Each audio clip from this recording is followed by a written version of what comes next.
Welcome to the new episode of the podcast series Life on Tatami, a podcast series about martial arts and the lifestyle. Thank you for listening to us. If you like what you are hearing, you can find us on our social media such as Facebook, Instagram, Twitter, or YouTube. Or you can directly contact us through our email on podcast@lifeontatami.sk. So thank you for listening and enjoy. Today we are going to have a look on the traditional martial arts and the modern martial arts. Why are they different? What are the differences? And what are the characteristics of these two, let's say, types? Now, the traditional martial arts are some of the most well known, as they have been here for a longer period of time, and of course they had been well promoted in the past by popular movies or TV shows, and so the traditional martial arts got a really good exposure in the previous decade. But how are they classified, and what is my take on them? Well, the traditional martial arts, in my view, are those martial arts that have clear lineage, and they have other characteristics that are more or less visible on the first sight. Now, the lineage part is very important in traditional martial arts, and this is how we can distinguish them from the true martial arts with history, and the phony ones who just want to look like a traditional martial art. Now, I will talk about martial arts frauds in a different episode. Now, I want to mainly focus on the true ones, let's say, and I'm using air quotes when I say true. But when we are talking about martial arts and the traditional martial arts in general, and we are talking about the lineage. Now, it doesn't have to be a clear lineage that goes from, let's say, the founder of a particular style or a type of martial art till today. We are talking, the lineage there is that we can more or less trace through various schools, through various dojos, through various teachers, where our particular style has begun, and what kind of changes it undertook over the ages and over the generations. Now, why is this important? The important part is that we can have a sense of tradition and history, and we can tell that, yeah, our traditional martial art or our martial art style is legitimate because it has survived for generations.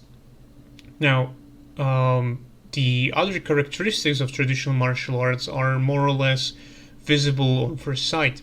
If you are seeing someone in budogi, in kimono, right outside, or in their dojo training, you can guess, even though you are unfamiliar with martial arts, in deeper sense, you can guess that these are practitioners of a traditional martial arts. Most of the time, it's karate, judo, aikido, or Japanese, right? When we are talking about budogi, but certain other martial arts also derive their uniforms from traditional wear, such as Korean martial arts. They use the dobok, right? It's a type of something similar to budogi or to kimono, or even Filipino or Indonesian martial arts. They use their own traditional garments because these are, traditional in a sense that they had been passed down by the previous teachers, previous masters, or something that they had been wearing when the style began.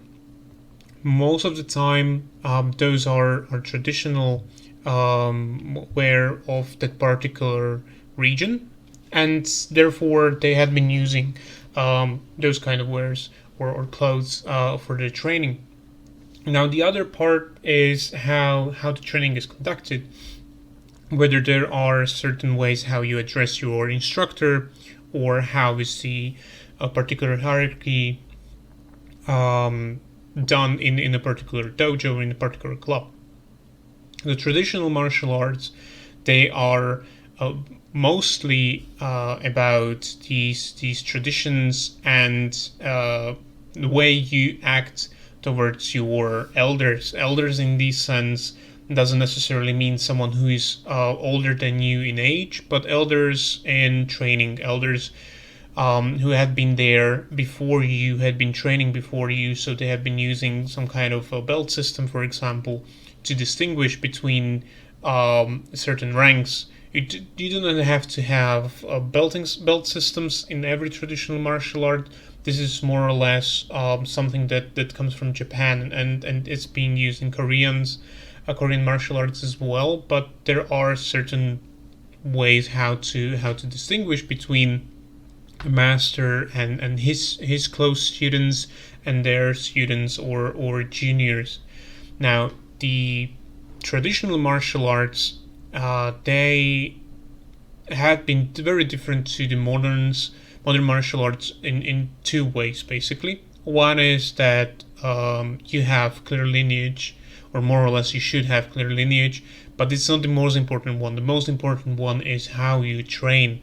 And this is something that had been a topic for people who do martial arts, and you can find a lot of videos on this on YouTube or maybe other podcasts in English, and everyone has an idea and an opinion about this.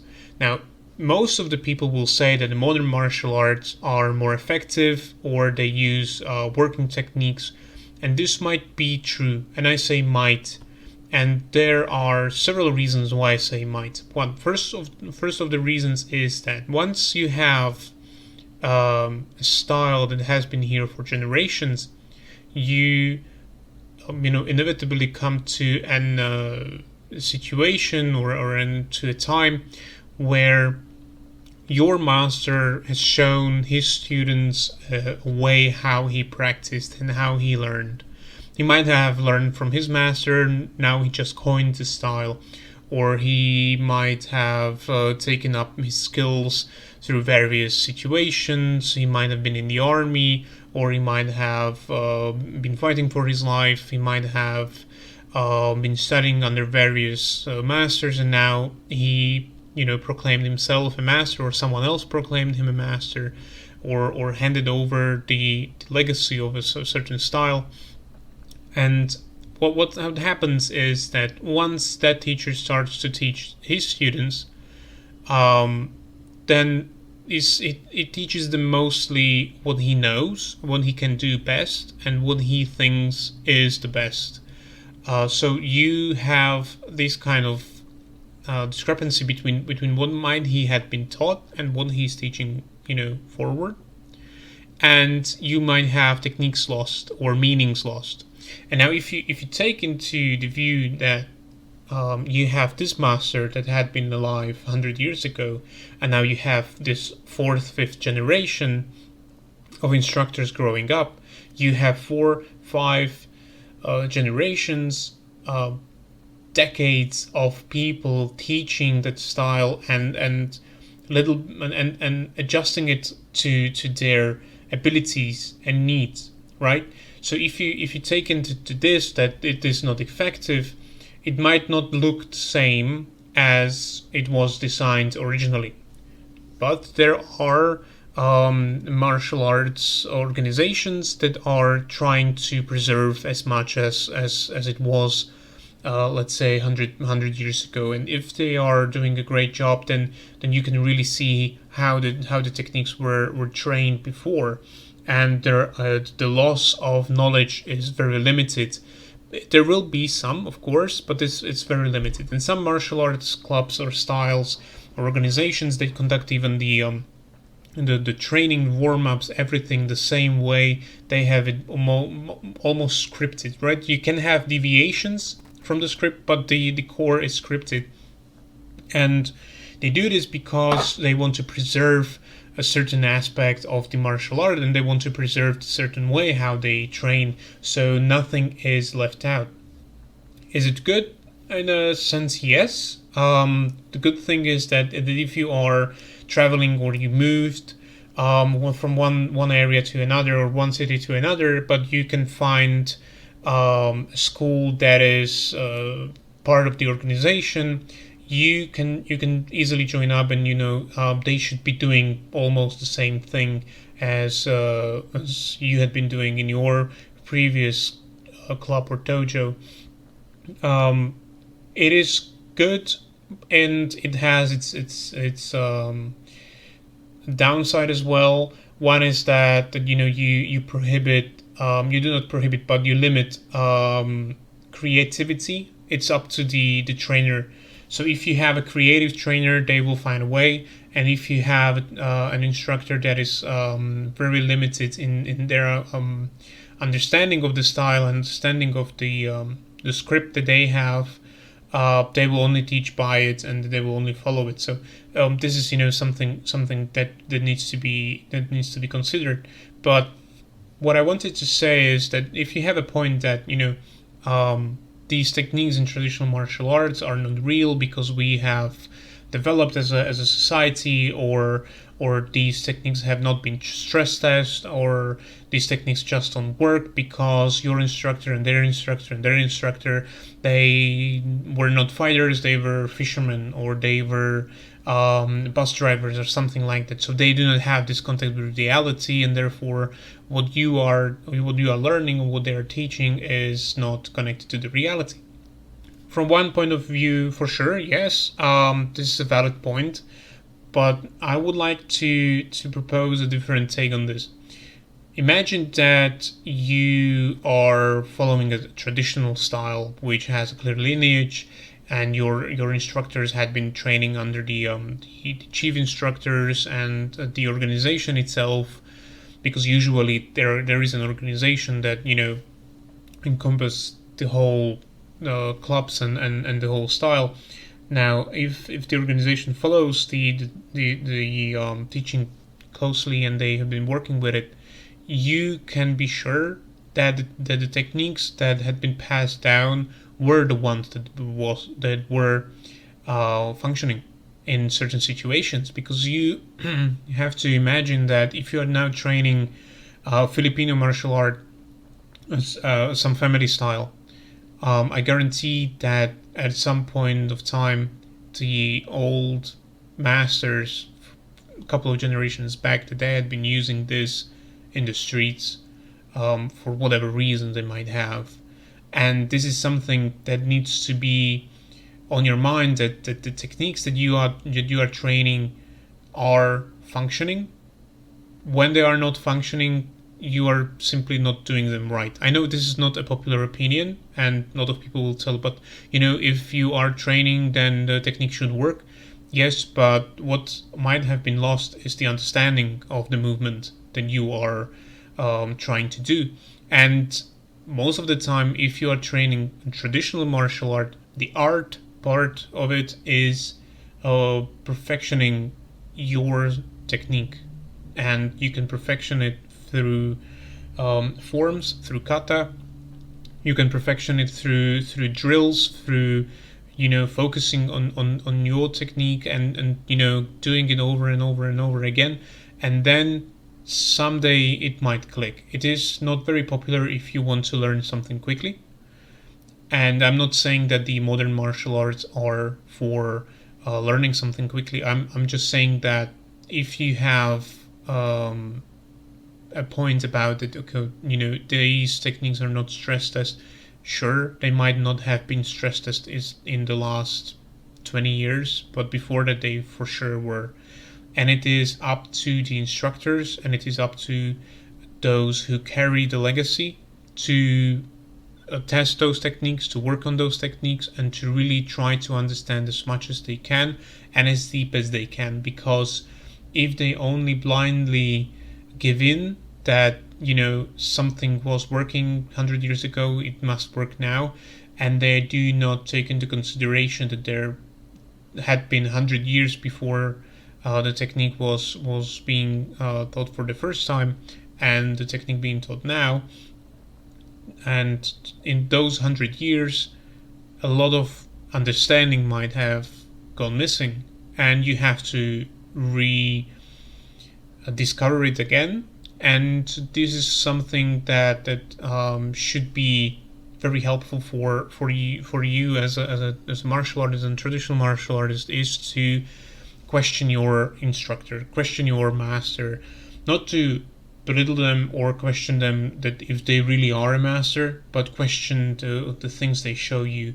And if they understand the technique, they will explain it to you one way or another. I'm not meaning this in a malicious way. They will explain it to you. They will try to explain it to you as best they can.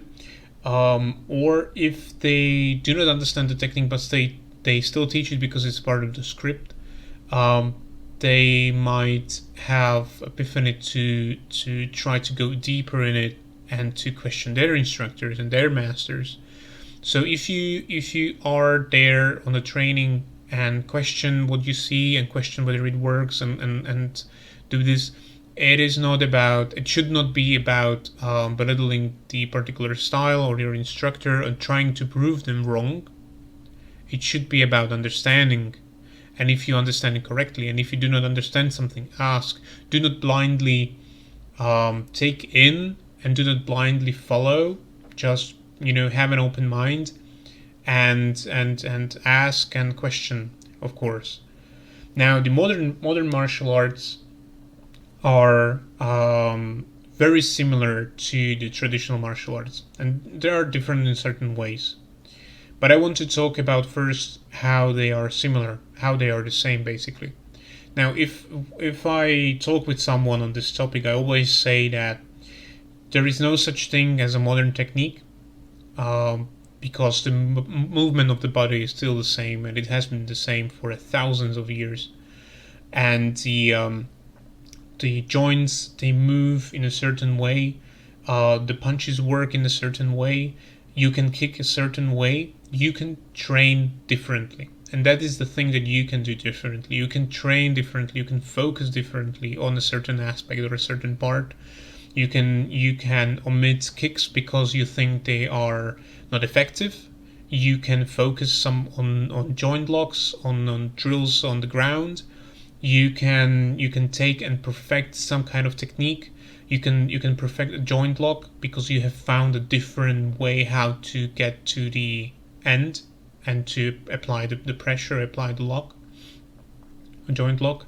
Now, but the understanding that we are still working with the human body, and the human body did not work differently 100 years ago or 1,000 years ago, it still works the same, is the fundamental understanding that all martial arts are more or less the same. We have differences between the styles. We have those differences stemming out of cultural differences, historical differences, differences in society, in what was necessary to learn in the past and what is necessary to learn today. And we have differences in how we learn and how we teach and how we understand the techniques. But the modern martial arts are different in a way that you do not have a clear lineage in terms of that you are following someone who had been here 100 years ago. You usually take your knowledge that you had learned, as it was done 100 years ago. So you had learned on the job, right? So you've been in the security force or law enforcement or in the army, or you just had been, training your whole life, different styles, traditional, modern, mixed, whatever. And now you have found what is suited for you, and you want to provide the next generation with your understanding and with your knowledge and with your experience. So now you create your own mixture. And your own mixture is created by mixing whatever you thought was working and whatever you thought is valid today. Now, with the modern martial arts, you usually do not have the traditional uniforms, but you can have some kind of uniforms or clothing that is being uniformed in a way, and because we are using what we consider now to be a sportswear or comfortable wear for conducting sports or martial arts, or we are training in something that we need to be comfortable in those kind of situations. So if you are in, for example, in security, working as a security, you should be able to perform the techniques in whatever you are wearing for work. So if you wear down the training, or the training focuses on this aspect as well, perfect. So there are no usually there are no budogis or different styles of these traditional garments. They can be. I'm not saying that no, that if you are wearing budogi or doing traditional martial arts, that is not true. But most of the time, the instructors will wear whatever it's comfortable for them, and they will promote, for example, wearing T-shirts with the logo of the style of the club, gym, whatever, and stuff like that. So there is kind of uniform, but it's not the traditional uniform in every modern martial art. And we can talk about how different styles use different ranking systems, why they're different, and we will talk about rankings and belts in the next episodes. I want to focus now on my biggest point of today, and that the traditional martial arts and modern martial arts only differ in time, when they had been established or coined, or their legacy is being created. Because if you take it in a way that when you have a traditional style that had been here for 100 years, that first master who created the style, or is the style is named after, or his family had been at the beginning of the particular style, and they created this school and following and stuff like that. They created their own style based on whatever worked for them. They created the style on whatever was functioning at a particular time, at a particular historical period, in a particular cultural background and society. And what happened is that they found following and students that were learning from them at the time, and passed on the legacy. So once the original instructors, founders were gone, they carried on the legacy. And now here we are, a couple of generations later, we call it the traditional martial art. And they had been wearing what they had considered casual and comfortable sportswear, or it was a tradition in a particular time period. Now the modern martial arts are being created around people who gathered their knowledge, experience throughout the years, and they have decided that what they have learned they want to pass on to their students. And they establish a style, they establish a gym, club, whatever organization, and trying to find students, and students try to find them, and they teach those students. And I think that most of the instructors now hope that their legacy will live on after they are gone, and maybe in a couple of generations we would see that the modern styles of today will be considered a tradition in a couple of generations.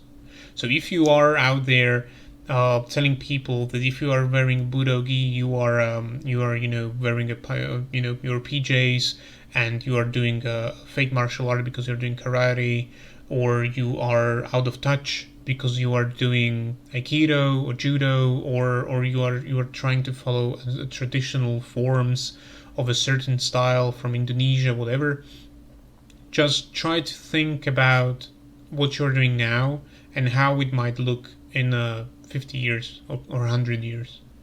You might find that, okay, you are now the first generation of a traditional martial art, but you are now calling yourself a modern one, or someone else is calling you a modern one because this kind of combination hasn't been here yet, and it's something new, at the first glance. So think about that, and I think that what we all should do as martial artists is not to try to find what's different about our styles or different about us, but try to find the common ground because the greatest differences are how we train and how we conduct ourselves, and what do we find to bring us joy from our training, and the reasons why we train.